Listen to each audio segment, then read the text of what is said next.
Hello, everybody. Jono here from the Course Creator Community Podcast. I am super excited because we have a very special guest with us this week, someone that I've been following for years myself, both on social media, and then I've heard him speak multiple times at Social Media World. I've heard him speak 3, maybe even 4 times now, so he knows a thing or two about this space here.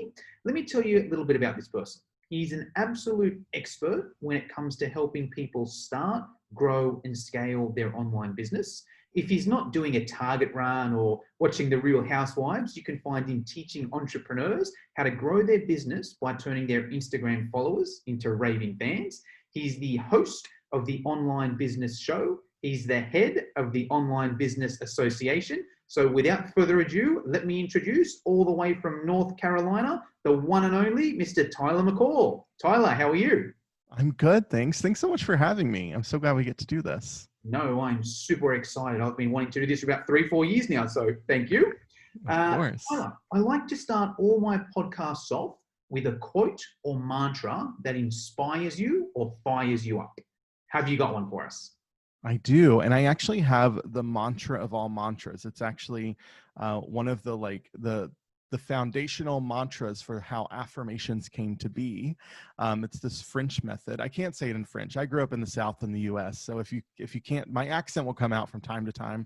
So my French isn't that great, but it's the phrase, every day in every way, I'm getting better and better. And I say that to myself every morning. First thing when I wake up.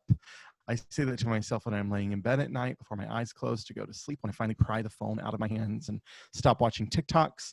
And it's just this phrase that I have. And if you Google that phrase, if you are not familiar with it, Google that methodology. It's a way of subconsciously programming your psyche to create really fabulous realities for you. So I say it all the time. Yes, love that. Let me just make sure I got that there, and I'll repeat it for the listeners. Every day and every way, I'm getting better and better. Is that what it was? Yes. Yeah, that's it. Wow. Yeah. Love that. I'm definitely, I'm going to get more of that in my life. I've sort of done that bits and pieces. I've heard it here and there. You go to a Tony Robbins convention and you hear it, you do it for a week, and then me anyway, I forget for about 6 months. But yeah, every time I hear that, I'm like, you know what? That is just so good. And even just a personal side of things, it's like, okay, even if I'm not exactly where I want to be and I'm not going to get there tomorrow, hey, what can I do today to bring me closer to that goal? Whatever it may be, if I can get better in some little way, it's getting me closer. So totally. I love that there. Thanks for sharing. Now, Tyler, I've been following you for years. People watching this, listening to this, maybe they haven't. And this is probably a good question to start with anyway, because I believe just the last couple of months you've sort of transitioned. So do you want to tell us, to start wherever you want to start, and tell us, what is it you actually do and how did you get into that? Yeah, so these days I run an online community called the Online Business Association, which is brand new. It's something we just launched this year. And the Online Business Association is the first and only professional association for online business owners and digital entrepreneurs. So we're working to create a space where people who are selling their knowledge, their skills, their coaching, their products online can have access to a digital chamber of commerce, to have access to community, coaching, content, resources that don't currently exist for a lot of online business owners to better understand some of the ins and outs of running a business, like the finances, retirement, savings, investing, managing insurance, things like that, and providing access for our members to have access to an emergency assistance fund that is funded by their membership and that we fund as well as the association. So when something happens, the unspeakable happens, an emergency happens in your life, you can come to your colleagues in the association and get access to emergency funding. So those are just a few of the things that we do. And we're brand new. We launched this privately earlier this year in 2020. We invited a few folks in our community to join early on back at the beginning of the year.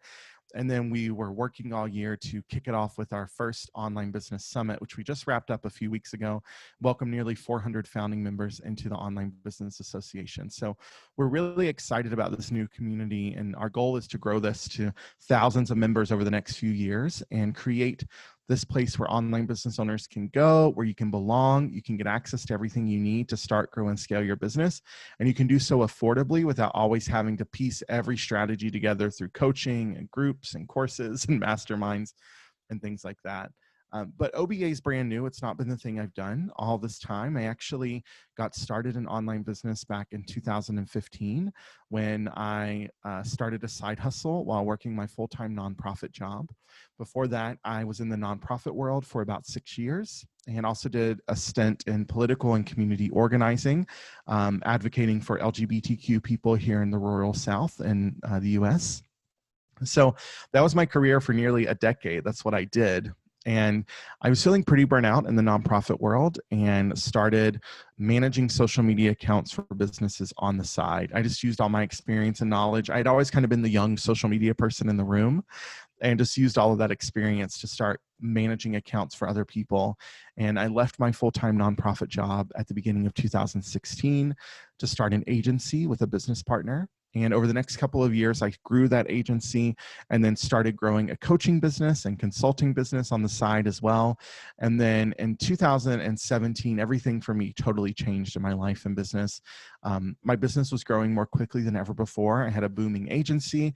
I had a booming coaching business. I was doing consulting. I was doing all the right things and building my online business. And my father became ill that summer and passed away really unexpectedly. And that totally changed the trajectory of my business because it required me to reevaluate my life. And I really had this moment of realization in the summer of 2017 when my father was in the hospital and I was out in the lobby doing coaching calls and sales calls for my agency. And I just didn't want that life anymore. I didn't want that as my business anymore. So at the end of 2017, I launched a membership site called the Follower to Fan Society. Inside of Follower to Fan, we have a signature course called the Follower to Fan Framework. And I've been growing the Follower to Fan Society since then. And inside Follower to Fan, we focus on using Instagram in a really intentional way to generate more leads, inquiries, and sales for your online business. So for the past 3 years, that's been my thing. I've been known as the Instagram guy. That's where Jono and I met at the online social media marketing world, talking about Instagram marketing strategy. I used Instagram stories really early on. I'm a big proponent of using Instagram direct messages to sell your products, programs, and services without always needing fancy technology and sales pages and things like that. And over the past 3 years, we've been able to grow the Follower to Fan Society to nearly $1.5 million in revenue in the past 3 years from that one product. And then we've been growing our business through affiliate revenue and a few other things as well. But that's how I got here as the Instagram guy. And then, yeah, you're right. This year's kind of been a year of pivots. I launched my podcast, The Online Business Show, back in the spring. And we were ramped up to launch OBA anyway. And then, as you know, the world completely changed about 6 months ago. And it has felt like the perfect time to serve people in a different way. So I'm really excited about what we're creating with OBA. Yes, love it. So I'll just do a quick summary there. And then I think we get into the online business side of things. But just to summarize, if you're watching on Facebook now, there's probably two things that Tyler mentioned there. If you're interested in the Online Business Association, just comment OBA down below in the comment section, and I'll go over and get that link to you. If you're listening on the podcast, I'll put that link in the show notes so you can go and check it out there. And I just want to say personally, I think it's an awesome idea. My background is in fitness. And the first thing you do when you finish your fitness qualifications in Australia is go and register with Fitness Australia for those exact reasons that you mentioned there, right? Whereas in the online business world, we don't necessarily have that. And, you know, you're in a Facebook group that may be hit and miss, or maybe someone's trying to sell you their affiliate thing, or, you know, you got to pay $20,000 just to learn the system in a coaching thing. And hey, these things are all good. I'm not saying they're bad, but an association helps as well. So I love that there. And also, Tyler mentioned that his background is in Instagram. I've used a lot of his strategies. I listened to all his talks. If you're interested in that side of things, just comment Instagram down below, and I'll get you over maybe Tyler's free group or some information on his course there as well. Now, moving forward, Tyler, what I think would be cool is if we speak about online business in general. I know you're the Instagram guy. On this podcast, we've already had a couple people speak about Instagram. So I think the group, the podcast has got the basics there. Let's speak about online online business in general, but if we could tailor it more to the online course side of things, would that work with you? Totally. I love that. I love that Awesome. topic. All right, cool. Let's start with, maybe we start with the starting off side of things. What are some of the things now that you run the association? We can, I guess, go a few different ways. If we can say maybe someone comes into your association as an online course person and you're like, oh, before you started this, you should have gone bang, bang, bang. Maybe a couple tips there. Or maybe if someone's just starting off, maybe not something that they've, I guess, done wrong, but maybe some things they need to consider when starting off. What can you tell us there? Yeah, I think there's a few mistakes folks make when they start selling courses online. I think one of the mistakes is starting without a proven framework or system in place first. Yes. And it's really easy for us. And I talk about this from my own personal perspective because I'm a very creative person. I'm very future oriented. I'm always thinking about what's next. I'm always wanting to create. And what that does sometimes, and if you're watching this or listening, you're probably the same type of person because entrepreneurship takes that creativity and that futuristic point of view. And what's really easy for us to do is to create within a vacuum, to create something that we think is, oh my God, this is the best solution to any problem anyone's ever had for the people that I help. This is going to blow their minds, rock their world, change their life. And then you create all of this in a vacuum. It's just you on your laptop in a Google Doc, and you create it all and you put it out there, and it's crickets. And that's an experience for a lot of people. I know the first course I launched was a total flop. It was complete crickets. And it's because I created it completely in a vacuum, because I was just thinking about what I wanted, what I thought would be best. And I didn't have a proven framework or system. And I think this is why it's really, and folks may disagree with me on this, but I think this is why it's really important that you get some one-on-one coaching Yes. under your belt. Yes. Getting some one-on-one coaching experience, like hands on the keyboard, hands in the dirt, get dirty with clients and figure out how to get them a result, because that's how you prove your framework and your system. I don't even think you have a system or framework until you've run some folks through it and you've proven it. And look, I did this for a long time. I probably did it a little bit too long. I spent over 2 years perfecting my framework and my system. But I'll tell you, I got it down to a science. At the end of finishing out my coaching program, when I closed the doors to coaching, I don't do one-on-one coaching anymore. I don't enjoy it. It doesn't excite me. So I just don't offer it anymore. And before I closed that out and stopped taking one-on-one clients, I had it down to a science. So someone would come in, I would know exactly where they wanted to go, where they wanted to end up. And my coaching program was so specific that I had 6 coaching calls with 6 different workbooks, with 6 different metrics that we would meet at the end of each coaching call, 6 different homework assignments, 6 different everything. It was so systematized. And that was the moment when I realized, wow, I am wasting a lot of time delivering this one-on-one. I could put this into a course. I now have a framework. So spend the time doing the one-on-one work, spend the time doing the free coaching, spend the time getting paid $100 to do a coaching call. I think you gotta pay your dues a little bit there. You gotta spend the time doing that. So that's the first thing, is you don't have a proven framework or system yet, but you can easily create that by doing coaching and getting that system created. And then the other thing is not thinking about how you are going, and this is a big one, Jonah, and I wonder if you see this too. Setting your goal for your launch or your revenue goal for your course sales without understanding that there is an audience size requirement to reach that revenue goal. Yes. Yes. I think we've really glamorized the idea that, anyone can have a 6-figure launch at any time. And look, I believe that anything is possible. However, having a 6-figure launch, also whatever that means, there are people out here who have 6-figure launches all day long and who spent $90,000 on Facebook. Well, I don't want a 6-figure launch if 90% of my revenue went to generate leads. That's not exciting to me. That's not a sexy business, as I like to call it. So that's not fun. But having a 6-figure launch takes an audience of substantial size. All that launching something is online, it's just a math problem. That's all it is. It's just an equation of figuring out, registrants to show up, to purchase, and just knowing those percentages. And once you know that, you can work backwards and you can solve for X pretty much and figure out how many people you need in your audience. And a lot of people are setting launch goals. I did this in the beginning. I wanted my first launch of Follower to Fan to be a $30,000 launch.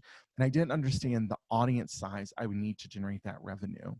I'm not saying that you need a huge audience, because that's a mistake people make too. They think, well, I can't do it until I have 1,000 followers, until I have 10,000 subscribers. That's not true. You could launch something tomorrow, but let's just be a little bit more realistic about what that is going to turn into from the audience size you have right now. So I think that's another thing. The last thing I'll say is people launch things, they spend all this time creating them, and then they launch them when they could have sold the thing first and then created it afterward. I think this is another big mistake. People, this is also, again, creating in a vacuum where you spend all this time and tons of money. People will spend tens of thousands of dollars on recording a course, the design, the layout, the website, and then they go to sell it and no one wants to buy it. When you could have actually sold it ahead of time, maybe you would have only sold 10 copies, and then you just created in real time using Zoom or Facebook groups or Kajabi or something like that. And you actually are going to be paid up front for all the time you're going to put into creating the thing. That's a much smarter way to do business, in my opinion. That's how we've done business for the past 3 years. We didn't even start putting OBA together. We didn't even pay for our platform that hosts OBA until we had about 20 people that had paid us $1,000 each to become lifetime members. I was like, I want about 20 grand in my pocket before my team and I even spend the months, and we invest, the thousands of dollars in design, the thousands of dollars in a platform, the hundreds of hours in building out a platform. I want some money in our pockets before we start doing that. And that's the way we launch things now. We don't lift a finger until we've got some money in our pockets to start building the thing first. Yes. Oh, wow. Such good points. I feel like this should be an online, I feel you could sell this podcast as an online course, Tyler. And if someone just followed those 3 steps there, they'd be more successful. So I'll give that a quick summary there. So the first one was the proven system. And I love that because I think a lot of people want to sell an online course because it's almost like the dream. It's like the dream job. Let's be honest. You've got a course, you make a sale, then you do zero work. It's the dream. However, nothing in life works like that, where it's just like, okay, I haven't done the hard yards. You can't just, apply for a job as the janitor and then the next day you're the CEO. It doesn't work like that. You work your way up. So I love how you've said the one-on-one side of things, because that's where you build your craft. It's like, all right, cool. Now I'm really, really good. And I'll bring it back to fitness as well, because there's so many comparisons with a personal trainer and an online course creator as well. Usually, if you're a personal trainer, you start off with training one person at a time. You don't run a boot camp with 50 people in there if you can't train one. It's like, great, start with one person. Let me give this one person results. Great, now I'm really good with one person. Now let me teach a class. Let me teach, 20, 30 people in there at once. Okay, great. Now I'm good at that. Now I can scale it online and do online personal training, right? Very similar in the online course world. And the hard yards, but also like, the vacuum, you just don't know. Like, you're sitting there on your computer, you think it's going to be amazing.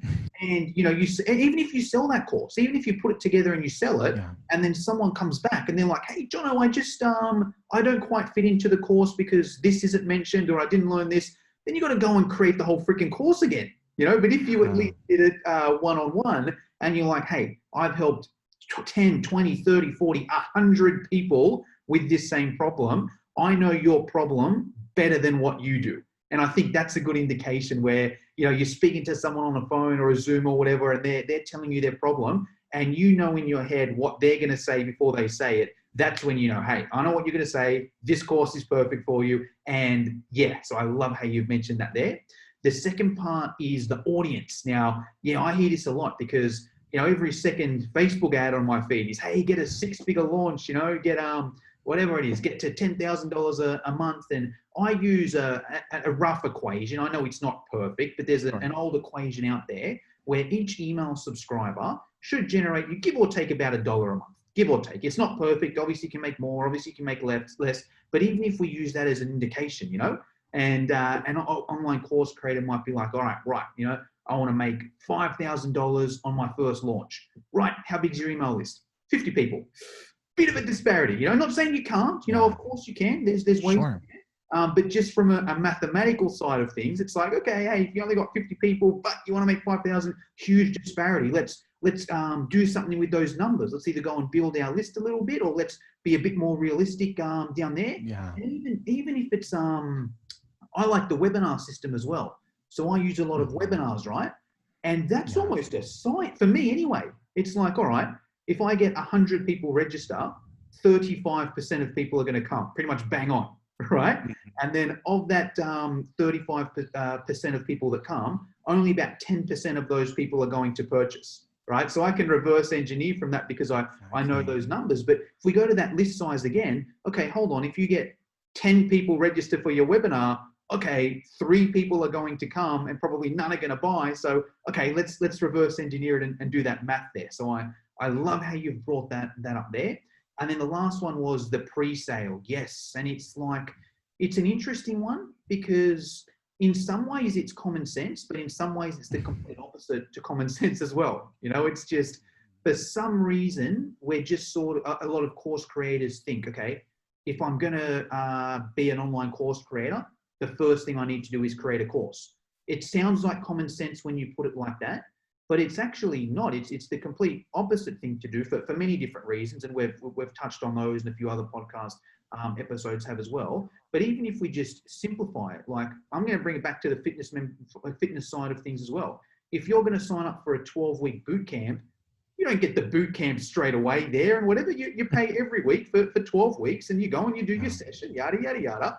That's essentially what you do when you do your online course. Mhm. It's like, hey, and you may not even have to call it a course. Hey, I'm putting together a 12-week Yeah. business boot camp, you know? Hey, I'm putting together a 6-week coaching challenge, you know? And then you just record and go from there. And that way it's like, the reason why I love that is there's a lot of talk about validation, right? How do you Mhm. validate your course? Hey, check out your competitors, go on, you know, answer the public and, you know, whatever it may be. And that's good stuff. But my opinion, the one true way to validate it is someone going to give you money for it? And until someone's given you money for it, no matter what even if someone says, yeah, I will definitely sign up for that, until they hand over their credit card, may not happen. So Yeah. love those points there. Anything to add on that side of things, Tyler, or should we move on from there? I just wanted to say one final thing that's really important when you are working one-on-one and really refining your framework, or if you're going to go the pre-sale route and sell something before you create it, is you have to have the emotional maturity and the thick enough skin that you can accept the feedback, the confusion, and the questions from your customer. I think this is where, and I'm speaking from personal experience here, but this is where a lot of people, you're too in love with the idea of your course or your framework or your program, and you're unwilling to let holes be poked into it. And really good frameworks, really good systems require a lot of holes to be poked into them. And I always think of examples. I think of the folks that have been doing this forever. I always use Amy Porterfield as an example. She's a friend and I love what she does in her business. And I mean, over a decade, and do you know how many times she has refined and recreated her courses or even torn them apart and put them back together? And it's because if you aren't receptive to that feedback and to the questions, you're not going to create a really great product. And the goal, like you said, is to create something that someone can go through start to finish. You can put any person in at the beginning. It's just like a machine. And then they'll go through all the pieces of the puzzle and they'll be spit out at the end, and they'll be like a perfect case study. They'll get the result that you want. And you can't create that. And you sure as hell can't create something that has, automation and systemization and that can exist without you in it. You can't create that unless you let the holes be poked into it, and then you fill in all the holes with content, with resources, with templates, with coaching calls, with recordings, with tech tools, with a resource vault, with downloads, whatever it may be. You got to fill in all those holes, and also this takes time, y'all. This whole idea of like, well, I could launch a course and make $1 million this year hasn't been done. Of course, is that typical? Not at all. Okay, it takes time refining the product, perfecting it, having the holes poked, answering the questions, re-recording, rewriting, remaking. And over time, your product becomes better and better and better. And that means your impact is becoming greater and greater and greater. You're helping more and more people get those results, to have the dream body, to have the dream relationship, to have the dream business, to have the dream home, whatever it may be. But that takes you being mature enough to take the feedback, to take the questions. It's not a personal attack on you and your character. You're still worthy of love and everything you ever want in the world. And at the same time, Your product may be crappy in the beginning, and you have to be open to making it better. Wow, I love that on so many different levels. Let me piggyback off that as well. So, okay, let me think. All right, yeah, cool. So he's the first way I look at that is, and even if it goes back to the start, a lot of people want to wait until their course is perfect until they launch it. All right. Yeah. Now, I think firstly, I like the saying "done is better than perfect" because perfect Mm-hmm. never gets done. And I don't know about you, Tyler, but I'm 35 years old and I'm not perfect at anything. So if it's taken me 35 years and I'm still not perfect, like my course will never be perfect, right? Let's get it done. Let's get it out there. But let's also be open to improvement as well, because this is the way I look at that. The first time you do a course, it's not going to be perfect and you're going to have to make changes anyway. So instead of spending 2 years making it perfect before you launch, hey, let's get it good enough to launch. And maybe it's a little bit cheaper when you start off. Maybe you want to sell it for $1,000. Okay, maybe your first one's $100 because it's the first time you do it and it hasn't been tested, or whatever it may be, right? And the way I look at it is, even let's say you get, I don't know, 10 people do your course. And let's say 9 of them say, yep, that's perfect. And one person, let's even say that one person rips it to shreds. Okay, you can do 2 things. You can either say, oh, that person's an idiot, I'm going to ignore that advice. Or you could be like, hold on, 10% of people that do this course are going to rip it to shreds. Maybe there's some little things I can do. Maybe I can look at that person's feedback and whatever. Maybe she says, hey, the audio isn't that good. All right, cool. Hey, let me get a better microphone. And then next time I do it, I'm going to record it with this microphone, or whatever it may be, right? Find that little thing. And then if you can fix it for the next time, the way I look at it anyway is, okay, my goal is to have 100% perfect feedback. Whether that can happen or not is a different story. But if I go into it with that attitude there, whenever I get negative feedback, I won't look at it like negative feedback. I look at, okay, if I can improve that there, then that person, not necessarily that person, but the next person that comes through with that person's same sort of traits, okay, they may like it better. So I love how you've mentioned that. A little system I use is the 1 to 10. So at the end of every course, it's essentially, hey, how would you rate the quality of this course? 1 being bad, 10 being amazing, right? If less than 10, what could I do to make it a 10, right? How did you rate the support in this course? 1 to 10, 1 being bad, 10 being amazing. What if less than 10? What can I do to make it a 10? The community, 1 to 10. What can I do to make it a 10? Now, a few things go on there. You may not get all 10 out of 10s, which is fine, but at least you're going to get feedback, where specific feedback. Hey, if you did this, I would have given it a 10. Great, I'll go and do this. So the next time someone gives it a 10. So I love that you've brought that up there. All right, cool. So really good tips there in terms of starting the business. What I'd like to move on here, Tyler, is the grow and scale side of things. I want to be sensitive of your time. So maybe just 1 or 2 tips on what a course creator could do to grow it to start with. And then maybe 1 or 2 tips on how to scale it. What can you tell us there? Yeah, I think from the growth side, you have to get really clear on what you want to grow. Like, what is the metric that you'll be using to measure your growth? Is it purely revenue? It may not be the best metric because revenue can be really inflated and it doesn't account for expenses. Is it profit? That could be a good number that you're working on growing. And at the same time, the profit margin you have right now as a solopreneur, if you are a solopreneur running your business, and you're probably operating at like a 75 to 80% profit margin, which, by the way, y'all, like, doesn't happen in the real world of business. If you were trying to, I want to scale to $1 million and maintain my profit margin, I mean, you could do it, I assume, but like that's going to be a long and hard road. You're probably going to want to cut into your profit. You'll probably want to hire people to, buy some of your time back from your business. So profit may not be the best number. It may be the number you want to pay attention to. Is it growing the number of people you're serving? That could be it, but also growing the number of people you're serving comes along with a whole host of different headaches. You have more customer service needs. You have more people who can't log into their account. You have more cancellations and failed payments. You have more people asking questions. So then you need to hire coaches or support staff to support them in the program. So if you want to grow, get clear on what you're growing to, why you're growing, and what you're going to need to help you grow there. So I really like to think of the start phase. You're trying to make your first dollars online. You need to put something out into the world and start making some money. In the growth phase, you want to make a living out of this. You either want to leave your full-time job or you want this to be a really good supplement to your full-time job. Also in the growth phase, we're looking at things like retiring your spouse or partner, maybe moving. Maybe you've been eyeing this house or you've been looking for a way to have that digital nomad lifestyle or van life or RV life or something like that. And you're like, you know what, we're finally going to do it. We're going to sell the house. We're going to cancel our rent. We're going to go live full-time somewhere else, or we're going to move to that dream destination. Okay, great. What do you need to do to get there? And then this is also where you need to think about the lifestyle goal. The people are not thinking about this enough, and this drives me nuts. Why in the hell would you leave a full-time job, like a lot of us do, leave a full-time job with benefits, with health insurance, with a paycheck that you know is going to come every 2 or 4 weeks? Why would you leave all of that to then go create a business that you hate, that you're working 60 and 70 hours a week, that doesn't give you freedom, that's not helping you reach your financial goals, that leaves you, chained to your desk all day, answering customer support emails? Why would we ever do that? I would much rather go back to the job I kind of hated, because at least I knew I had a paycheck and health insurance. So that's something we need to consider. What is the lifestyle I want to create? And for some folks, having $100,000 a year business gives you everything you need. That's it. Why would you worry about growing and scaling past that point?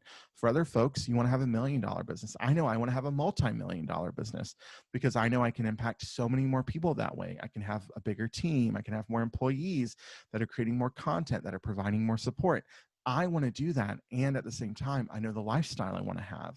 I only want to work 4 days a week. I want to take about 100 to 200 days off every single year. I want to travel a lot. I want to make a lot of money. And I'm like unapologetic in wanting to do that.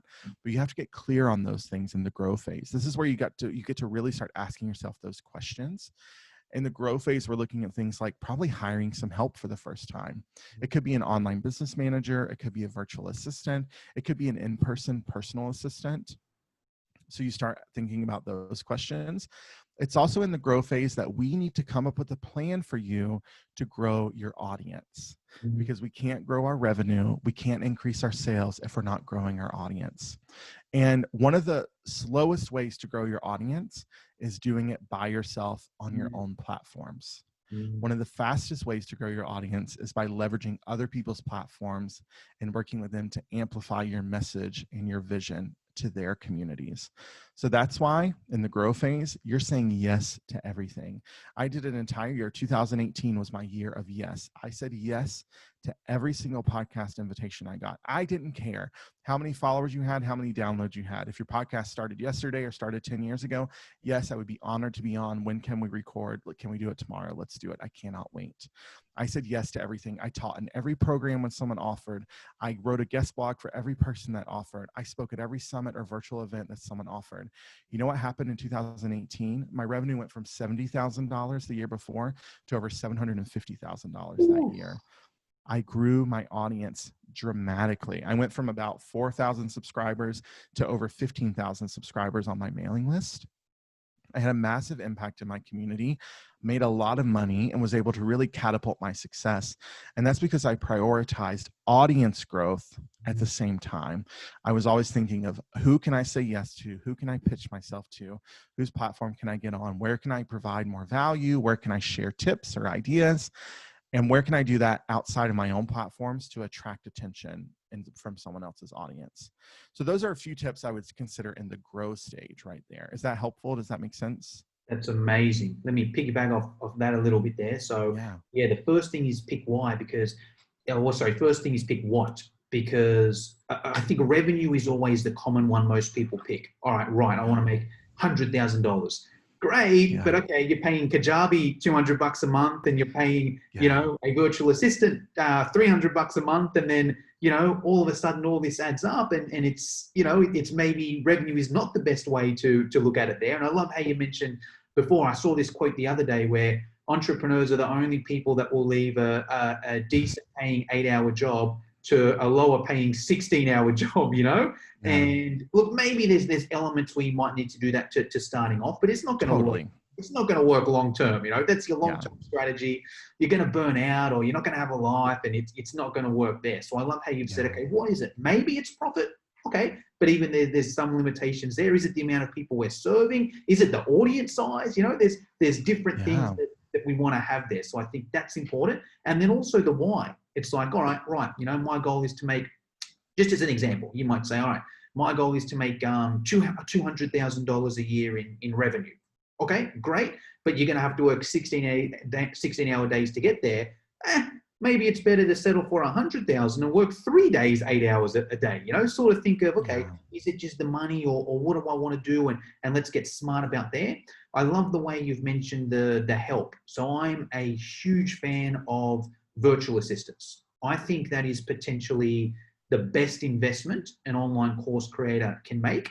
And even if we simplify it, right? And I'm not saying to necessarily do this, but if we simplify it, virtual assistants, probably about $5 an hour, US dollars. You could get maybe a virtual assistant starting off. And let's say we do the math in Australia. To work at McDonald's, I think minimum wage is about $20 an hour, right? So you could essentially just say, hey, instead of me going and working 4 hours on my business, I'm going to go and work at McDonald's for 1 hour, and then use that money I make to get a virtual assistant to work 4 hours for me. Now, I'm not saying you necessarily do that, but that's what I would encourage to think. If you can reinvest whatever it may be, 2 hours, say, $50 a week, maybe you cut down on your fun side of things and say $50 a week. That can get you 10 hours of work from a virtual assistant, which is going to springboard you forward there. And I think, and I'll piggyback off that as well, where you mentioned that you can only get so far on your own. And I think there's a few ways to look at that.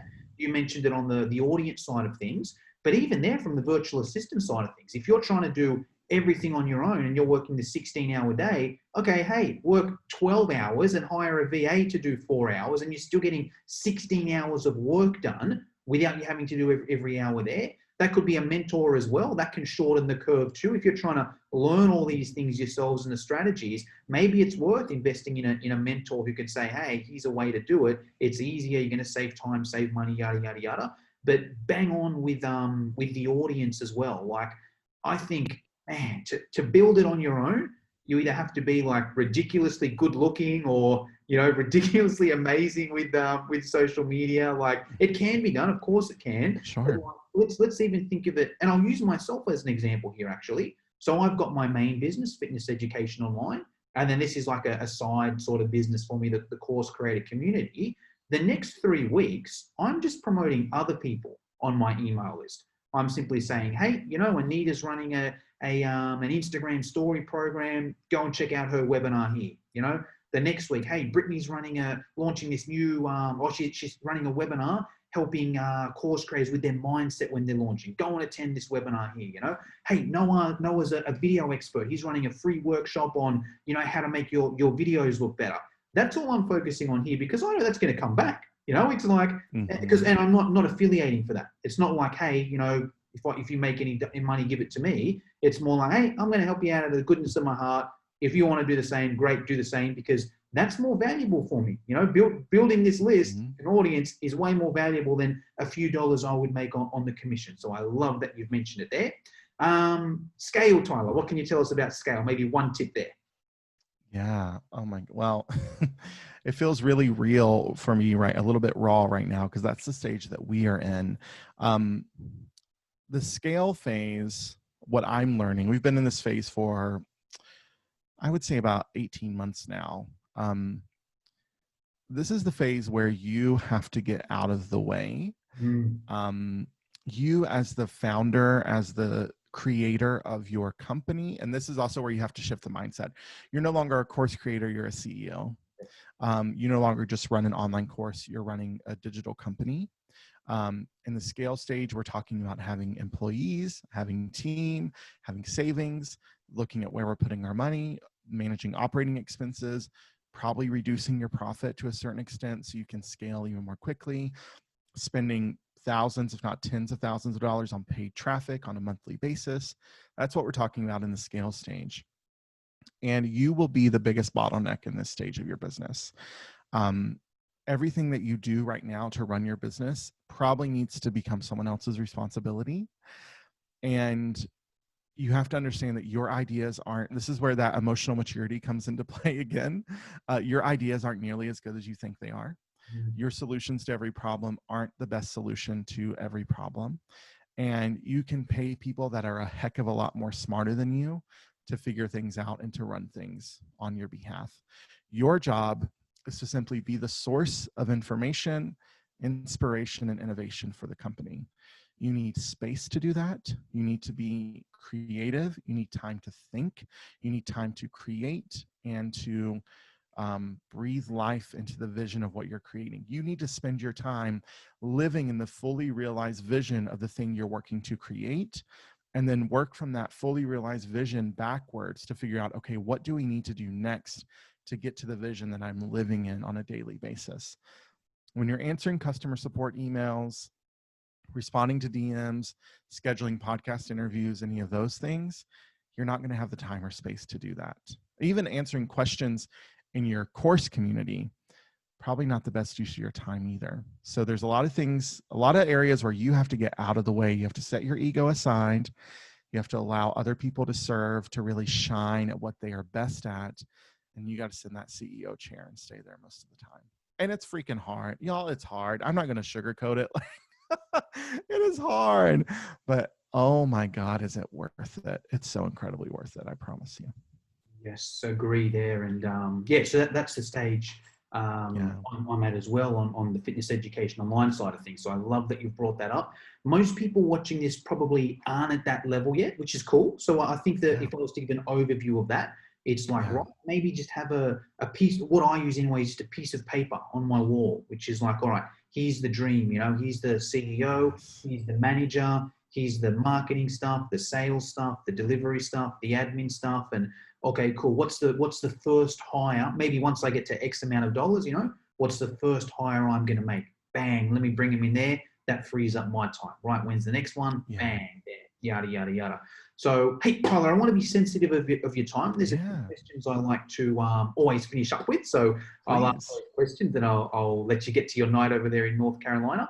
Since this is a podcast for online course creators, I always ask the question of what your favorite platform is. You've dropped one name a couple times throughout the podcast, so I'm guessing it may be that. But are you a Teachable fan, a Kajabi fan, a Thinkific fan? What's your platform of choice?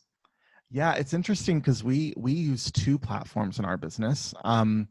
We're big Kajabi fans over here. I love what they do for the online business space. I love that they just have so much knowledge about what it takes to run an online business. So that's what we run our Follower to Fan Society on. And then we actually just moved to Kajabi earlier this year, which was a really fun process. And then on the Online Business Association side, we wanted to do something a little bit different because for OBA, we don't use Facebook as a community. We have our own private community off of Facebook. That was really important to us. So we actually use Mighty Networks for that. And we're big fans of Mighty Networks.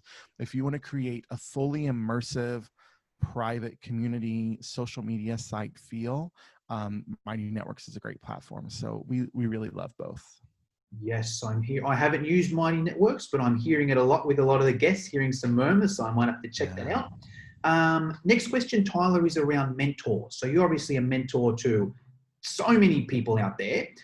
Do you want to give any of your mentors a shout out, whether it's a mentor that you've worked with directly and you've done their program and you're like, hey, this program's good, or whether it's someone you follow on social media that you're like, hey, if you're an online course space, you better follow this person here. What can you tell us about mentors? Yeah, I mean, one of the people who I attribute so much of my success to her and helping me grow really quickly is Caitlin Batcher. Yes. And I've seen your testimonial on her website, actually. Yeah, I'm a big fan of Caitlin. I'm a big fan of her no-nonsense approach to teaching and coaching.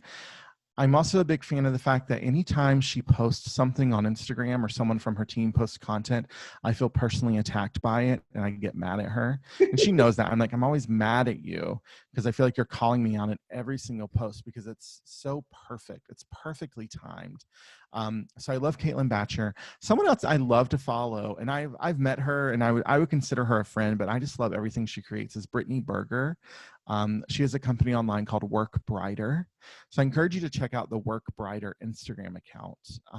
Brittany talks a lot about how to run a business from a place of rest and how to work brighter instead of always trying to work harder or work smarter. She really speaks to folks that are navigating business with chronic illness or disabilities, or just not wanting to like spend all day every day on their devices or staring at their screens. So I learn a lot from what she creates as well. Awesome. Good tips there. Last question is books, Tyler.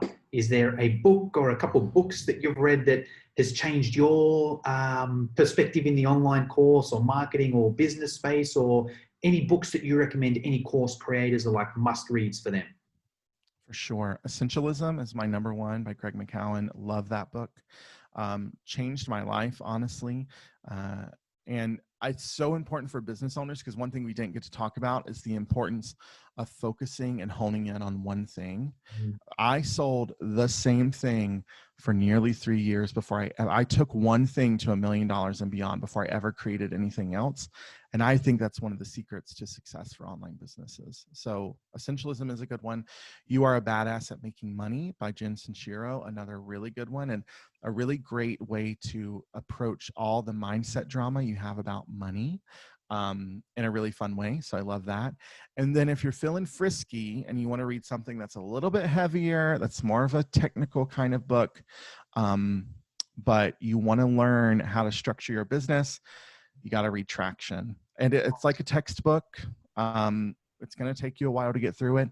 You probably don't need it yet, but Traction is going to teach you the complete system. You've probably heard the visionary integrator concept. You've probably heard the accountability chart concept. A lot of things you may use in your business, like your scorecard or your accountability chart or your IDS system or your weekly huddle system. All of that comes from Traction. So if you want to learn the entrepreneur operating system, EOS is what they call it. It's all inside of Traction. And we follow that book to the T in our business. Awesome. Love it. Awesome tips. Well, hey, Tyler, someone's watching this. They're like, all right, this guy's cool. I like what he's about. You know, I want to follow him more. What should we do? Should we listen to your podcast, follow you on Instagram, just go and sign up at OBA straight away? What's the best thing we should do? So I'll give you, sorry, go ahead. I was going to say all of the above. What do we do? All of them. I think that's right. Yeah. So number one, find me on Instagram at Tyler J McCall. I'd love to connect with you over there. I'm in my DMs, or someone from my team is in my DMs all the time. So we'd love to chat with you over there. The Online Business Show podcast is available on all major podcasting platforms. We release new episodes every week, all about how to start, grow, and scale your online business, and featuring expert guests, how-to segments, and we go behind the business with some of the most successful online business owners and talk about how they got to where they are now. And then you can go to joinoba.com to learn more about the Online Business Association and join us now. The doors are always open. They never close. So you can come check us out and be a part of this new community. Awesome. Well, hey, Tyler, that's all I wanted to get through today. Is there anything I should have asked you but didn't, or anything I forgot, or anything you want to finish us off with? I don't think so. I think we covered a lot. I talked a lot, which I have a tendency to do. So thanks for letting me talk. Thanks for listening. Awesome. Thank you for your time, Tyler. Of course.